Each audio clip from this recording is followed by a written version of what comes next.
My album is on Amazon.com, Amazon.com. Ha ha ha ha ha ha ha ha ha ha ha. Some of her mixtapes, she's rapping like the best of the boys. Nicki Minaj should not exist in hip-hop. Not because she is not talented, because the genre was never designed for someone like her.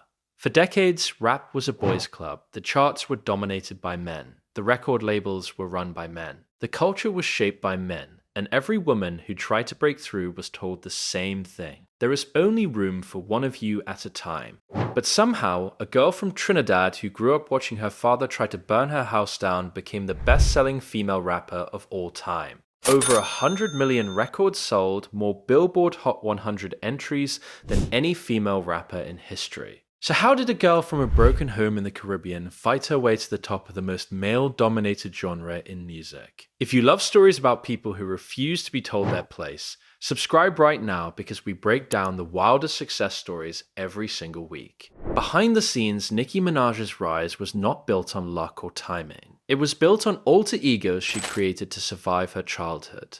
On mixtapes, she uploaded to MySpace when nobody was listening, and on a level of ambition so fierce that even Lil Wayne called her an icon who reached far beyond anything he could have imagined. And once you understand how she actually did it, you will never look at hip-hop the same way again. Onika Tanya Maraj was born on December 8, 1982 in St. James, Trinidad and Tobago. Her mother left for New York to find work, leaving young Onika with her grandmother and 11 cousins in a small house. When Onika was 5, her mother finally brought her to Queens. But New York was not the fresh start she hoped for. Her father was a violent drug addict who fought with her mother constantly. The house was chaos, screaming, fighting, fear. And one night, her father set fire to the family home in an attempt to kill her mother. Onika watched the place she was supposed to feel safe in go up in flames. That is the world Nicki Minaj came from, and that is the world she decided she would never go back to. Note Chapter 1, fantasy was my reality. Most kids with a childhood like that shut down. They go quiet, they stop dreaming. Nicki did the opposite. She built entire worlds inside her head to escape the real one. She created characters, personas, alter egos. The first was Cookie, then Harajuku Barbie, then Nicki Minaj. She later said fantasy was my reality. The characters were not a gimmick. They were survival, but here is the crazy part. That survival mechanism became her greatest weapon. At 12, she wrote her first rap. She got into LaGuardia High School of Music and Art, the same legendary school that inspired the movie Fame. She studied drama. She poured herself into acting after graduation and landed a small off-Broadway role. But the acting career stalled. The roles dried up. She waitressed at Red Lobster to pay rent and got fired for being rude to customers.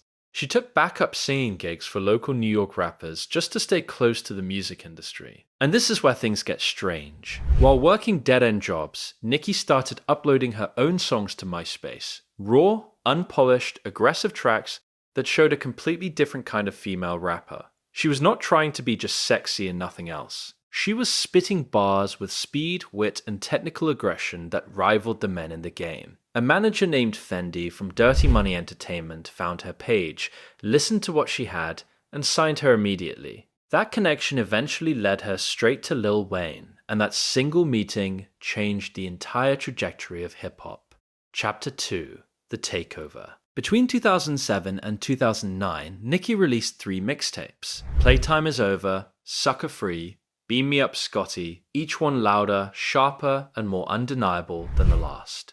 Sucker Free won her Female Artist of the Year at the Underground Music Awards. Lil Wayne was so impressed he invited her to join Young Money Entertainment, making her the very first woman on the roster.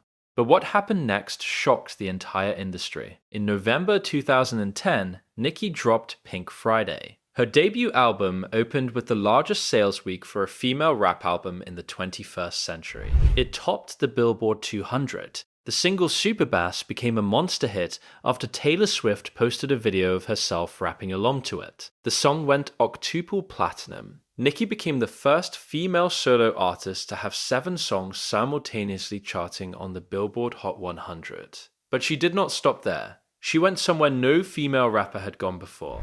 Pink Friday Roman Reloaded in 2012 crossed into full pop territory. Starships peaked at number 5 globally and became one of the biggest pop songs of the year. She became the highest charting female rapper on the UK albums chart. Critics accused her of selling out. Nicki did not care. She was proving she could dominate every single lane in music. But here is what made Nicki truly untouchable. She kept evolving when the world expected her to stay the same. The Pink Print in 2014 brought her back to raw, deeply personal rap. Anaconda became a cultural moment that dominated the internet, and its music video became the first by a solo female rapper to cross 1 billion views on YouTube. Queen dropped in 2018 with collaborations alongside Eminem and The Weeknd. The single Chun-Li showed the world she could still out-rap almost anyone in the game, male or female. But Nicki Minaj's biggest battle was never about record sales or chart positions. It was about surviving in an industry that constantly tried to replace her with the next big thing. Chapter 3. The Queen Stays. For years, every new female rapper who emerged was immediately labeled the next Nicki Minaj. The industry kept trying to move on from her. Critics wrote her off after Queen underperformed commercial expectations. The highly publicized beef with Cardi B dominated every headline. People said her era was finished, that she had peaked, that the throne was empty. In 2020, Nicki came roaring back with 2 #1 singles. Say So with Doja Cat became the first collaboration between 2 female rappers to ever top the Billboard Hot 100. Then Trolls with 6ix9ine debuted at #1, making her the first female rapper to debut atop the Hot 100 chart in over 2 decades. In 2200, Super Freaky Girl debuted at #1 on the Hot 100. The first solo song by a female rapper to achieve that since Lauryn Hill did it in 1998. But Nicki took things even further than anyone imagined. Pink Friday 2 dropped in December 2023. It debuted at #1 on the Billboard 200 with 228,000 first-week units. The biggest opening week for a female rap album in the entire 2020s decade. It made Nicki the female rapper with the most #1 albums in Billboard 200 history. 3 chart toppers across 2 different decades, the first woman in hip-hop to accomplish that. She then launched the Pink Friday 2 World Tour, which grossed over $108 million across 79 shows and became the highest-grossing concert tour by a female rapper in history. Over 100 million records sold worldwide, 149 Billboard Hot 100 entries, more than any female rapper who has ever lived, 23 top 10 singles. The first female rapper to reach 100 million RIAA certified units. Named to the Time 100 Most Influential People list. 8 BET Awards for Best Female Hip-Hop Artist, more than anyone else in the history of that category. The undisputed queen of rap. Nicki Minaj did not become the greatest female rapper of all time by waiting for the industry to make space for her. She kicked the door down and built her own throne on the other side. The world told Onika Maraj that hip-hop had no room for a girl from Trinidad with colourful wigs and cartoon alter egos. She did not ask for room. She just became so undeniable that the genre had no choice but to reshape itself around her. And that is how a Trinidadian girl who escaped her childhood through fantasy became the most dominant woman hip-hop has ever seen. If this story hit you, drop a like and subscribe. We tell stories like this every week. The next one is even crazier.